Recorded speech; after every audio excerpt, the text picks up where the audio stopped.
In the final, brutal year of World War II, the United States prepared to strike the Japanese capital in a way it hadn't done since the daring Doolittle Raid of 1942. This time it wasn't a symbolic attack. It was a full-scale bombing operation, one that signaled how close the war in the Pacific was to reaching its most destructive phase. By late 1944, the U.S. had captured strategically vital islands like Saipan and Tinian. With these new air bases, the B-29 Superfortress, the most advanced bomber of the era, could finally reach Tokyo directly. The stage was set. On November 24, 1944, a massive fleet of 111 B-29s roared into the sky. For the crews, this mission carried a heavy weight. Only 2 years earlier, the Doolittle Raid had shocked Tokyo but caused little damage. It was mostly a morale boost for the U.S. But now, the stakes were higher. The Pacific War was grinding forward, island by island, and Japan's industrial centers were still operating at full force.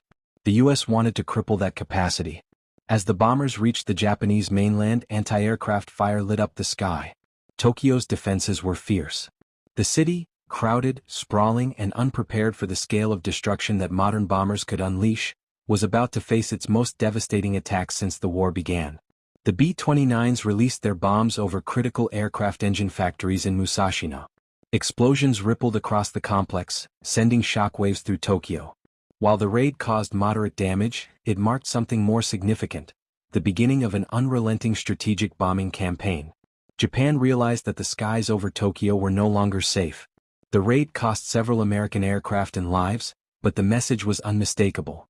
For the first time since Doolittle's daring strike, Tokyo was again within reach, and this time the bombings would not be rare or symbolic. They would become continuous, and eventually catastrophic. This November 1944 attack opened the door to the massive firebombings of 1945 that would devastate much of Tokyo and help force Japan toward surrender. The first major U.S. bombing raid on Tokyo since Doolittle wasn't just another mission. It was the beginning of the end for Japan's wartime hopes.